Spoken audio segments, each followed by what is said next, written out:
So parents का एक बहुत बहुत अच्छा व्यवहार होता है बच्चों के साथ में। वो कहते हैं कि भैया अभी तेरी उम्र नहीं है, तू पढ़ाई कर, खेल, तेरे ऐश करने की उम्र है, पैसों का ख्याल हम रख लेंगे, तू फिक्र मत कर।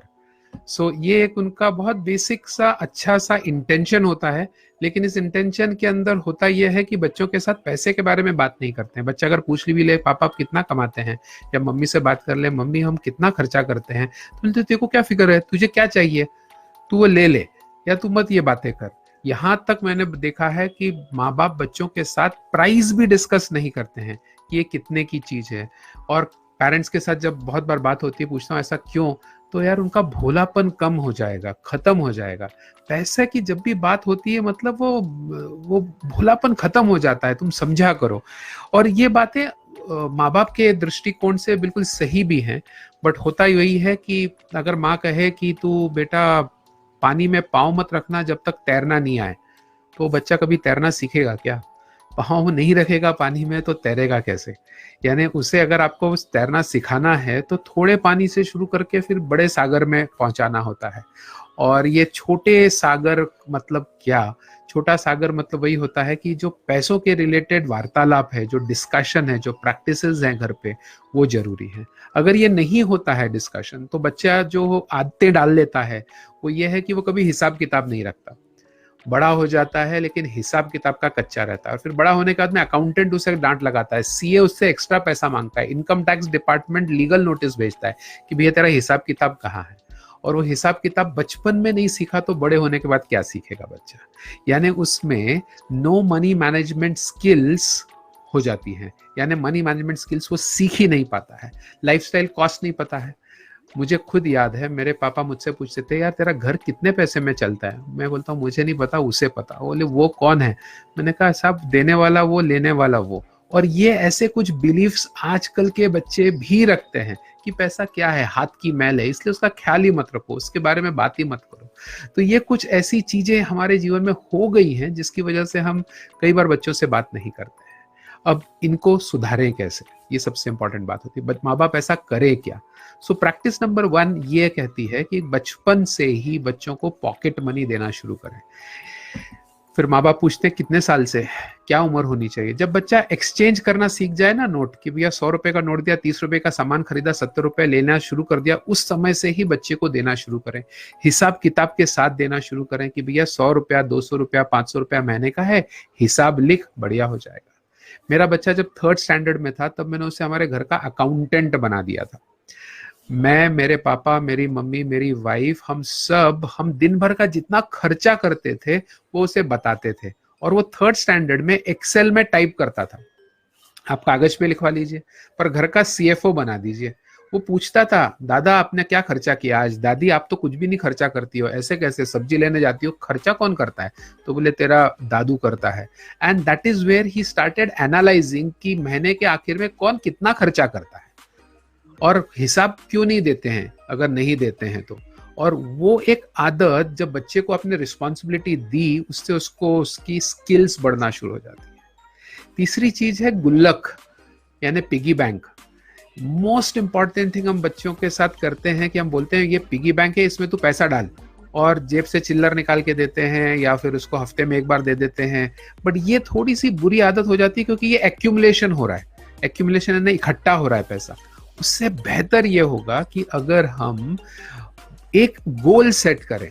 गोल यानी भैया इस दिवाली पे या इस ईद पे हम जाके कुछ गरीबों को हेल्प करने वाले हैं, तो उसके लिए हमारा ये प्लान है, तो उसके लिए कितने पैसे लगेंगे, और एक गुल्लक उसके लिए बना दी या एक पिगी बैंक उसके लिए बना दिया। और फिर उसके अंदर जब भी हमने कुछ सेविंग की वहां से पैसा उसमें डाला। या बर्थडे आ रहा है, या साइकिल खरीदनी है, या फिर सेलिब्रेशन कुछ करना है, तो उसके लिए एक गुल्लक अलग से बनाए। It can be a family piggy bank, it can be an individual piggy bank. But ऐसे अगर हम कुछ चीजें करना शुरू करें तो बच्चे को एक गोल मिलता है। काफी सारे माँ बाप पिगी बैंक में पैसा इकट्ठा होने के बाद में वो निकालते हैं और बड़े बैंक में डाल देते हैं, बच्चे के नाम से डालते हैं। अच्छी आदत है, लेकिन उससे कुछ फीलिंग नहीं आती है बच्चे में। बच्चे को फीलिंग आने दें, बच्चे को पूरा पैसा दे दें, उसको मतलब तू डिसाइड कर क्या करना है।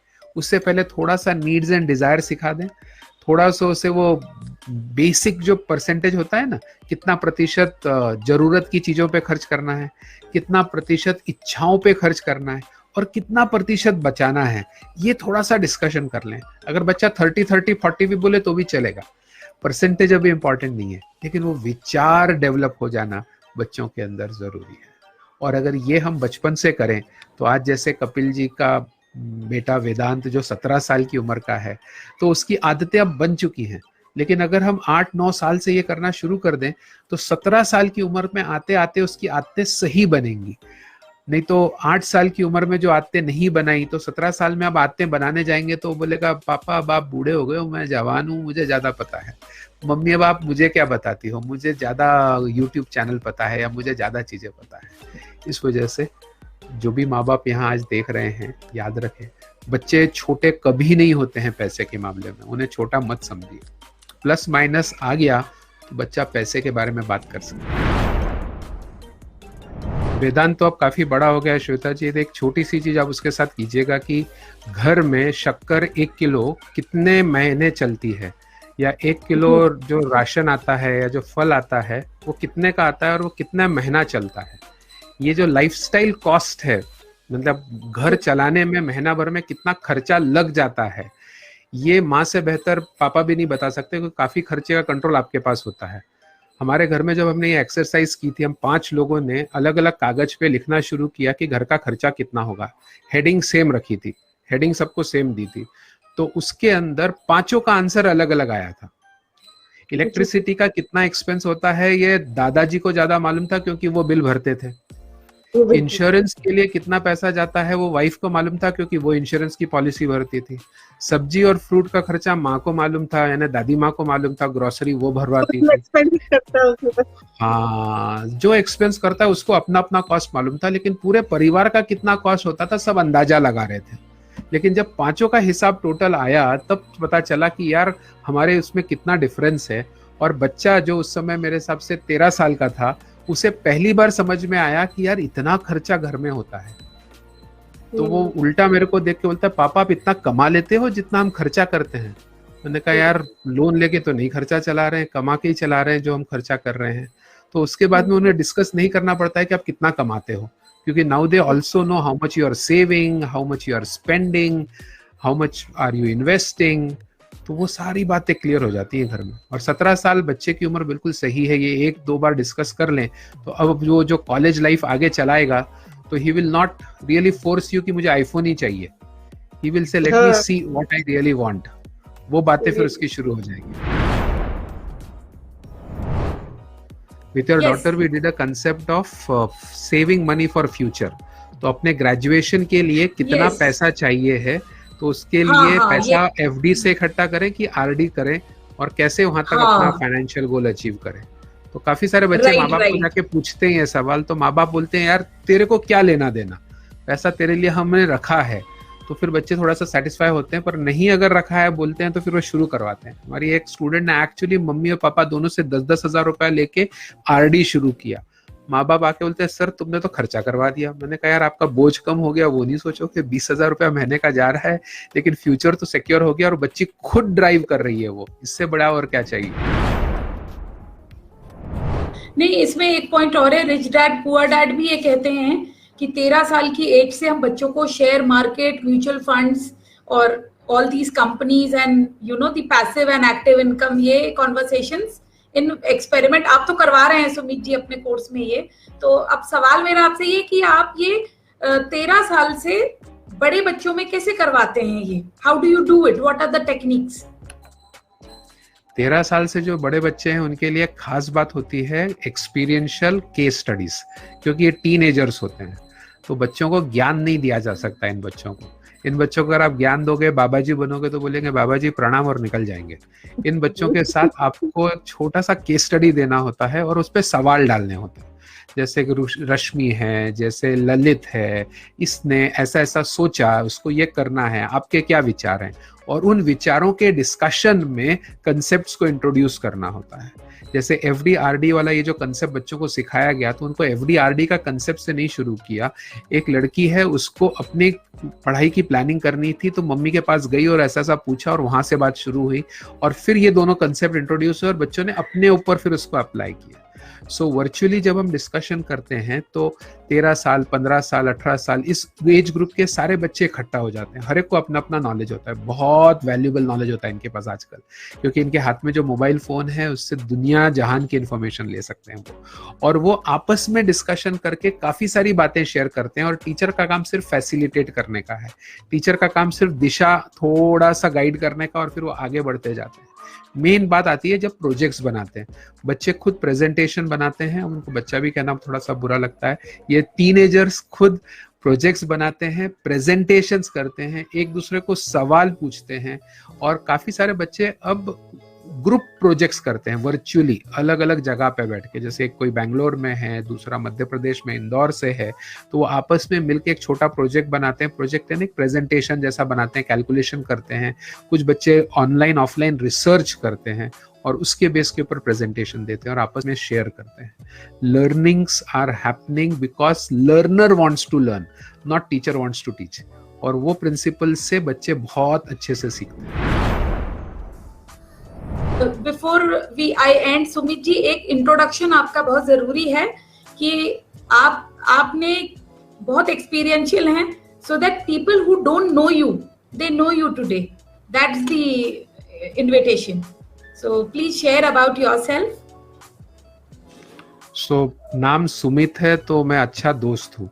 So remember me as a good friend. Anytime you would like to, anytime you would want to seek any assistance from me about learning and development of your children. बच्चों की पढ़ाई लिखाई के रिलेटेड आपको कोई भी सवाल हो, कुछ भी बात करनी हो, कुछ भी पूछना हो, I am a call away, I am a email away, I am a message away. आप एक मैसेज डालिए, कॉल डालिए, कुछ कीजिए, मैं आप तक पहुंच जाऊंगा। मेरी जर्नी इतनी सी है कि मुझे मेडिकल करना था, अच्छे मार्क्स नहीं मिले, इसलिए इंजीनियरिंग की।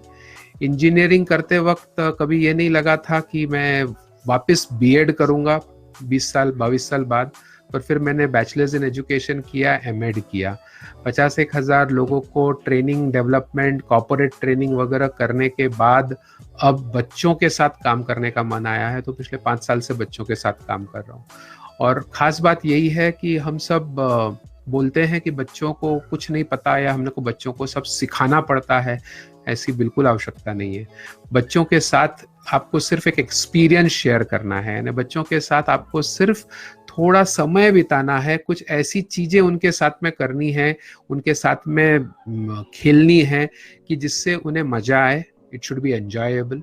Second, it should be enriching, यानी उसमें कुछ उनके बढ़ने का, विकास हो, उनको विचार करने के लिए कुछ ट्रिगर मिले, तो वो ट्रिगर देना है। और तीसरा, इट शुड बी एफिशिएंट। आजकल के बच्चों, और हमेशा ही रहा है कि पिछले जनरेशन से अगले जनरेशन के बच्चे चाहते हैं कि यार थोड़ा क्विक बोलो यार, इतनी लंबी लंबी बात मत करो। मैं भी अपने पापा माँ को बोलता था, दादा दादी को बोलता था, मेरे बच्चे भी मुझे और मेरे माँ बाप को बोलते यार आप फास्ट बोलो।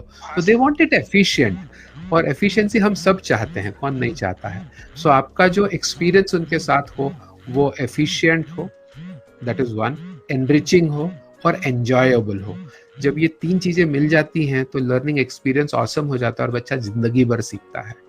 सो अगर आप बच्चे की पढ़ाई लिखाई के रिलेटेड कुछ भी चर्चा करना चाहते हैं, कभी भी करना चाहते हैं, तो you can contact me, you can connect with me. I'm your friend, your learning partner, and you can be in touch with me. Thank you, Nahid.